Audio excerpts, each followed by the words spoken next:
All right. Hello, everybody. My name is Mike Bridgman. This is Sean Hennessey, and together we are MajorMega. We have an office downtown nestled behind the courthouse next to Characters Pub. So if you're ever in the area, stop on in, play some video games, hang out for a little. We just had a nice night with Industrial Resolution, the other day. And we do like game nights and stuff on First Fridays. So. That's blasphemous. So today we're going to talk about Quaver, the multiplayer piano. This is a project we recently completed for the city, for the Keys for the City program. And basically Quaver is a piano that you can create a song on and instantly upload it to the internet. So before I say too much, I'm going to show a live demo of Sean giving it a whirl. I guess we're just going to have to use my speakers for my laptop. Yeah, crank it. So if you guys can all just huddle around the table.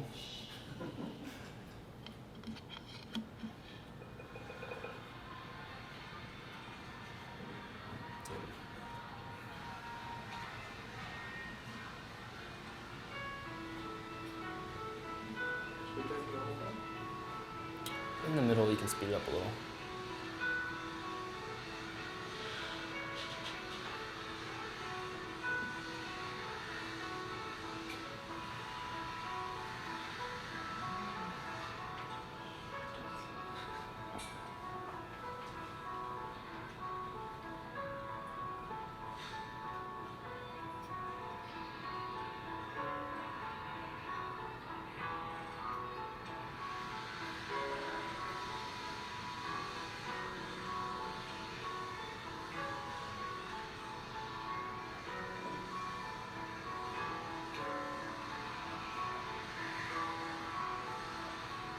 So we're going to fast forward a little because this process repeats until he has all 4 layers.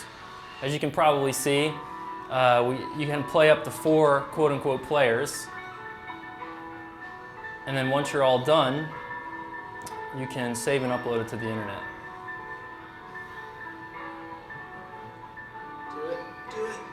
Do it. Saving song, making MP3.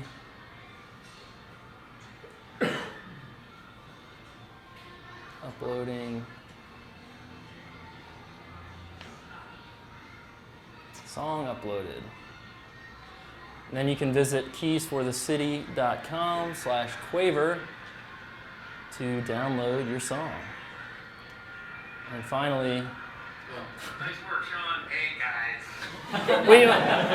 we left that. We had this moment when we were editing this video. Because we blasted this thing all over Reddit and tried to get some publicity out of it, and we're like, all right, should we keep this weird thing in there you do, or should we not? And we did, obviously, but no one has yet to comment on it, so. Reddit, no one actually watches. Exactly. Yeah, no comment on the end part yet. Still waiting for that. So we got this idea, as you might guess, as we walk through the city every day on the way to work. Sean and I are musicians. We often sit down and noodle around on the piano, and our minds were wandering to like, oh man, wouldn't it be cool if we could just record this idea right now? Yeah, what if we could upload it to the internet? Well, I'm sure we all get ideas like that a lot, but then they fade into the ether and we come back down to reality and we get on with our day. But somehow this random idea stuck, and Sean ended up sketching this up. And we're like, all right, well let's email somebody and see if we can make it happen. So we sat down with Music for Everyone, which runs Keys for the City program. And we were pretty convinced that A, they weren't going to get it, and B, if they did get it, they weren't going to go for it. But as cool as Lancaster is, they immediately got it, and they almost immediately went for it, and within a few days we had the whole thing greenlit, and we were like, crap, I guess we better figure out how we're actually going to do it, because we really hadn't put much thought into it besides this. Yeah, we'll figure it out. Right. So, which is cool, and I would encourage all you guys. I think we found that the way to push yourself and do new cool stuff is to just kind of sign up for something that maybe you're not prepared for or don't know much about, because it really lights a fire under you, to say the least. So next, so actually jump back up. I want to say something really, that's good. So when we first concepted this thing, we wanted it to be super intuitive, super basic. We didn't want to rely on like a computer or touch screen or anything like that. We wanted a grandmother to sit down and kind of get how it works. So we originally designed it with just buttons and LEDs, but after some thought, we realized, you know what, we are going to need a display because there's just too many scenarios where some kid walks up, starts it, walks away, and the next person has no idea what's going on. So this is kind of a rough diagram of our initial design.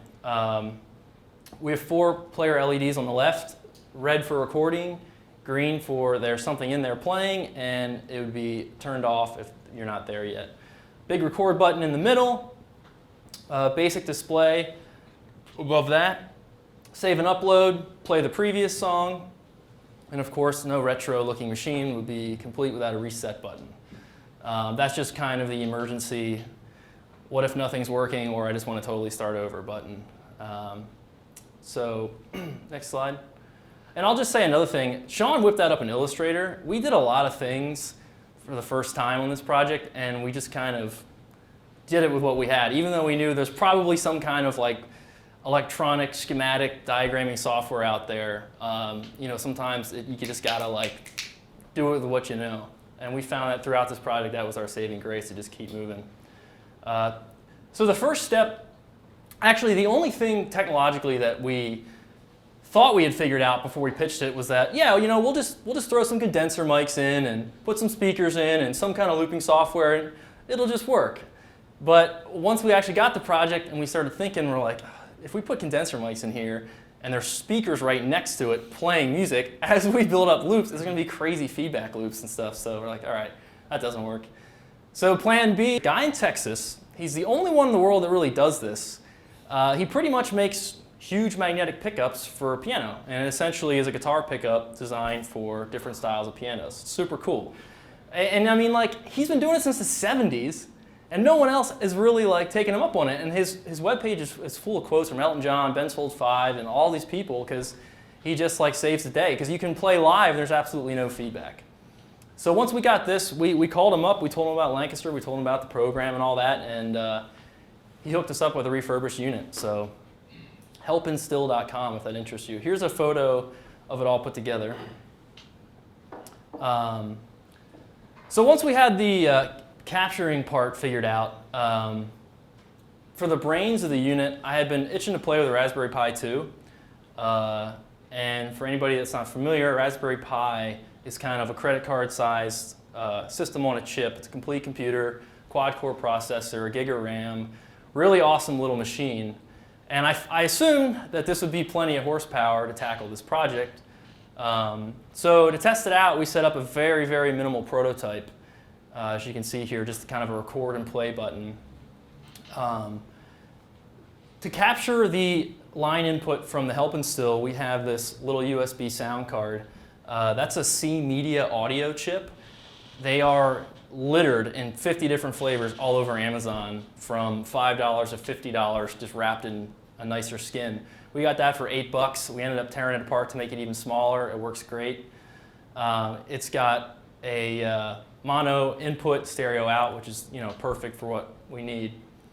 So once it goes through into the sound card, into the Pi, I'm controlling everything via Node. And I was kind of torn whether to go the Node or Python route. That's kind of the two main things that the Raspberry Pi runs on. And when I chose Node, I chose it because I'm a front-end guy at heart. That's what JavaScript I know best. And I was just kind of assuming that Node would be like a huge performance hit and it wouldn't really be quite as fast as Python. So I did some research, and it turns out Node is actually really fast. It's actually just as fast, if not faster, than Python in certain scenarios. So I was like, all right, it's a win-win. It's easier to program and it's faster. So Node's kind of controlling everything that goes on. Jack at jackaudio.org, it's a really cool open source audio router. And basically, you can use it, developers can use it to talk to other programs, and you can use it to route audio from one program to another and make everybody talk and get along. So to loop the actual sounds, I'm using an open source program called Super Looper. And if you want to loop that up, Super is spelled S-O-O-P. I was thinking about writing a looper in Chuck, which is a really cool C-based library for writing real-time audio. And when I saw Super Looper, it was just like a no-brainer. It did everything we wanted and then some. and you can compile it to run headless with no GUI or anything. So it's super fast. It's kind of meant for embedded applications.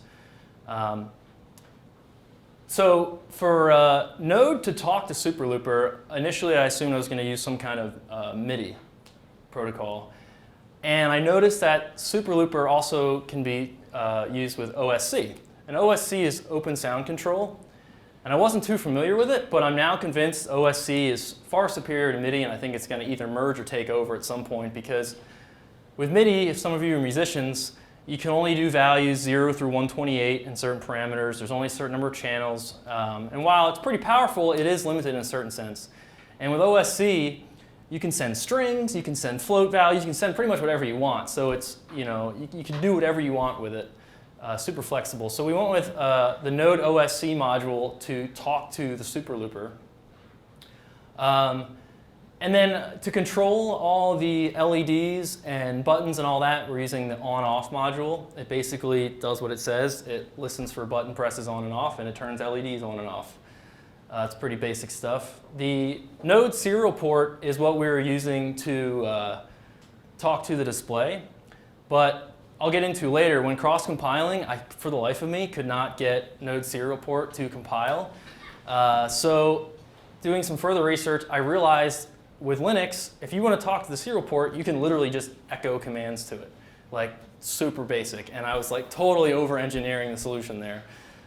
So that was kind of a bonus. So then once we update the display and do all that stuff and make a song, Superlooper can output your composition to a WAV file, which is awesome, high quality, but we're uploading via Wi-Fi, so we use Lane to convert that to an MP3. And then we kind of realized basically what you're building here is one measure. So they've been building the song over and over again. I listened to it 16, 32 times, but then when you actually export the file, it's just one measure. So we realized, well, we actually probably should make this into a song. So FFmpeg concatenates all these MP3s together to make a much longer version of what you've made. And then the final step is getting all this online. And has anybody here used Parse before or heard of Parse? Cool, because Parse is awesome. It's absolutely amazing. Facebook just bought them maybe a year ago. They have alleviated so much work for me. It's kind of a back-end as a service. And while it won't work in every single application, for really basic scenarios and things you do all the time, like Facebook login and Twitter auth and a lot of just random mundane tasks, Parse just does it all for you. And then not only is it back-end as a service, it makes my job easier on the front end, because with a few lines of code, I can just go and grab all the songs and get a JSON object back of all the MP3s and when they were recorded and all that stuff. So Parse is really awesome. Parse.com, check it out. That display was 80 pixels wide by 8 pixels tall. It was just enough for what we needed. And then they also make a driver module that fits on the back, just backpacks right on. And they make a really basic one that drives just that single display, and then they make the Uber, which can drive like 50 displays and do all kinds of drawings and lines and scrolling and color changes and stuff. So they're a pretty cool company. It's super affordable stuff. That's Embedded Adventures. So once we got a working prototype and breadboarded out, Sean started painting the piano, which we'll get to later. I started getting my feet wet. I'd never really soldered before. My only adventures in soldering was like putting as much on as possible to make sure it didn't come apart, you know? So I was like, all right, I guess we better learn how to do this. So this was just crazy, making this circuit board. I forgot to order wire terminals, so I just had to solder them right to the board. But this cobbler was really cool. The Pi has GPIO pins on it, which allow you to connect pretty much anything you want to it. And this takes a ribbon cable and breaks it out and labels everything and makes it really easy to hook it up to a board. In the future, I'm definitely going to get something printed. You can even get your logo on it and all kinds of fancy stuff, as I'm sure some of you know. But it was a fun learning process. And believe it or not, I flew blind. I made probably 100-some solders, and we hooked it all up, and everything worked but one LED. So it could have been a lot worse. Here, Sean is starting to go nuts, tearing apart the piano. At first, this was kind of like, it's hard because it's beautiful, perfect upright piano, and the lady that came and tuned it was talking about how amazing it was, and we're like, yeah, we're going to drill holes in it and paint over it. So, but then once you get that first hole drilled, Sean was going nuts, so it was fun. Here you can see Sean test fitting some of the components. We used some of his old Bose speakers from like the 80s. You can see the back of the display in there, the 3 buttons, the record button. Sean is beginning to paint the piano. We set up a nice little Dexter laboratory in our office. Sean did this cool method where he projects the artwork onto the side, which helps us, helped him live paint it. Him and his wife killed it. I did nothing in the paint department. Here's a cool time lapse of Sean doing pixel perfect hand brushing. If you get the piano, I should say, is it's at Park City right now in the food court. Forgot to say that. So if you get over there, check it out. It's really cool. No, I threw this in there just because I know we've all been there with, blowing past deadlines or last minute projects or, not meeting client expectations. So this is literally probably like 4:30 a.m. and 8 hours ago, we had told Music for Everyone, oh yeah, it's ready to go, works great. Pick it up tomorrow, tomorrow's a big day. And it was super late into the night, and we had finally got everything hooked up and in order. We started doing longer loops, because at first we'd only tested like 5 or 10 seconds. So we started doing like 30, 45 seconds. And as soon as we started doing that, and the second or third loop, it just started totally crushing out. Like the sound just got all garbled, and we're just like, oh my God, what is going wrong? And we tried to quick fix it, and we were just scrambling. At that time of night, everything's funny or loopy. It's just, but I had to put this picture in there because based on the fact that we couldn't get Wi-Fi connected at the time, our cables were only a certain length, we had to like move it halfway through the door. And for like 4 hours, I was crawling under the desk, popping up. Notice his computer. It's like, but in hindsight, it's like. Because it wouldn't fit over here because of the cable scenario. It was so ridiculous. And then the next day, it's like, oh, we could just like use a laptop, It's just, but you're not thinking, and we're scrambling. It was a fun night. It was the most fun I've ever had being behind on the project. So basically, we got a week extension. We're going to hold on that slide for a while, because I want to talk about, at this point, this was the first huge roadblock we hit, because for doing a lot of things for the first time, things were going actually surprisingly well. But when this sound distortion started happening, we weren't quite sure where to look, and we just kind of made an assumption that turned out to be false, that the Pi didn't have enough horsepower, that this thing wasn't able to keep up with these longer sound files. So we're like, all right, let's just throw more computers at it. So we bought a micro PC, put Linux on it, put all the same stuff on it, and because Superlooper works over OSC, you can talk through the network, so we were able to keep the Pi running everything just how we had it, but offload the looping part and processing to this new computer. So we hooked up this new computer, which took like another week to like get that all built and set up. We hooked it up, and the problem was even worse. It was happening like nonstop. We turned it on and we were like, all right, here we go. Yeah. 40-second loop, let's do this. It's gonna be perfect. Yeah. I was like,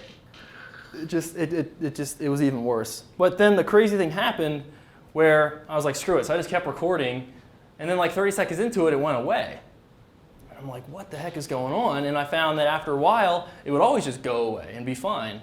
So I did more research, and it turns out that Linux audio is really susceptible to noise whenever the CPU frequency changes, which is a fancy way of saying it goes from 500 megahertz to 900 megahertz. So with things like the Intel Celeron that we were using in the micro PC and the Raspberry Pi, which is all about power saving, they're starting as low as possible and only ramping up if need be. So what was happening was they were handling it fine at 500 megahertz or whatever, and then once we started pushing a lot of audio through it, it would ramp up, and that's when it would start to crackle.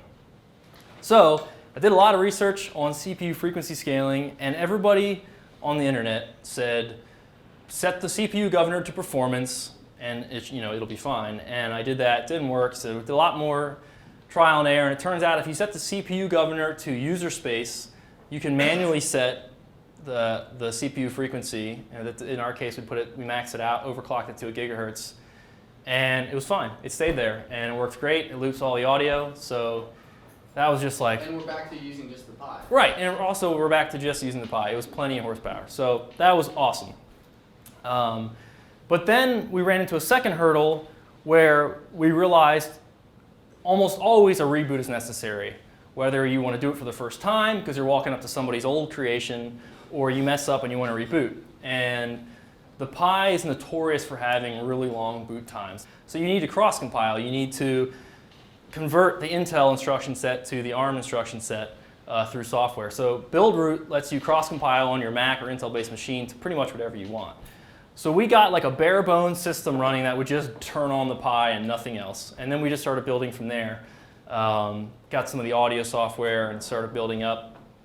And we actually got this thing booting up in 2.7 seconds, which is one of the fastest boots I've ever seen. And that was like the #1 question in the Hacker News forums and stuff, like wondering how we got that. So that was like an awesome feat, and it's totally like, now that I know a Pi can boot in a few seconds, it's just like blown open the gates to what you can do with it when it comes to like embedded Linux and stuff. So those are the 2 biggest hurdles we faced, and with that done, we cleaned up the back, got it all working. We used an amp, a Pile amp to power the speakers. We ran into a couple random issues with like noise and line level that at this point I know is not the right solution. But we used some guitar pedals and some random stuff to try to solve those issues. It's not perfect, but we actually ended up, the guy from Texas from Help 'Em Still called us, was like, I'll tell you what, guys, I am just so excited about this piano. And we told him about the issues we were having, and he's like, oh yeah, I'm aware of that. I'm working on a new model. So, you know, it wasn't all us. It was something to do with this Help 'Em Still putting out a really weak signal. But that was kind of the only problem left unfixed. So that was that, and we boxed it up, shipped it out. And it was about 10:30 at night, and we snuck in the back entrance to the food court. And so, I threw this in there just because I think whether you're a hacker or a musician or an artist, getting your stuff out there and letting it go into the wild is like a huge pivotal moment, and it's really hard to do sometimes. And I think sometimes it's prohibited me from even releasing stuff because it's just such a huge hurdle to get over. So this was like the moment where someone else was sitting down who had never used it before and was just playing on it. So we're up in the JCPenney wing. You can actually see it down into the food court. So that was a cool moment. And I think that is it. I'm probably over time. So if you want to save, do we have time? Do about 5 minutes of questions. Okay, cool. Is that the last slide, Sean? That's the last slide. That's the last slide. Unless you have like 40 duplicates, you're going to surprise me with kind of weird. No. Any questions? No question, but just a comment. It's actually interesting because my son and I were playing that this past weekend. Oh, cool. Was it working well for you? Yeah, it was working Okay, great. good. My son's only 5 years old, so Oh, cool. he was actually tinkering away at it, and I said, "Well, try this," and very Cool. clear, very concise instructions. Worked great. Awesome. Oh, that's great to hear. So when I saw you guys started to do this, it's like, "Oh, cool! I use yeah. that." Yeah. It's awesome to go into Park City and just like see people interacting with it. It's very cool. As you can see from the top there, we have come down and play. And we had to try really, really hard to keep that message PG-13. You can fill in the blanks there. But we actually, go ahead. Yeah. Where else do you have plans to put it? We don't know quite yet. The Keys for the City wants to do a new program next year where we kind of simplify and duplicate this process so they can offer this as like a premium package for sponsors. We'll see if that actually happens or not, but right now that's the only plans. There's talk with the guy in Texas to make a product out of it, but I think that's a far leap, you know, given the state it's in now. So we're not sure yet. So. How many MP3s are being generated, and are any of them good? Yeah, like somebody did like the Mario theme song, which was awesome. You know, Yeah. there was a lot of chopsticks and heart and soul. It's fun to go in every day and be like, see what people made. Well, it's easy. It's probably, to answer your question, it's probably, I would say 5 to 15 a day, just depending on the day of the week.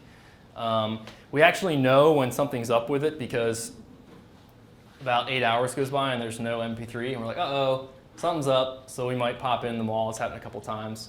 And then somebody wrote to us saying that one of the keys were not working, or multiple keys were not working. So I went and take a look at it, and some freaking kid must have been pounding on it, snapped the hammer completely off, and it flew down like 10 keys and wedged itself into more hammers, and it was a mess. But that's inevitable with these things, you know. That's Yeah. actually kind of what I was going to ask there is, as far as maintaining it, or if you're worried, like, I'm thinking, okay, it's a pie project, and it's all like wired up, you see all the wires in the back, and they're just kind of like connected there.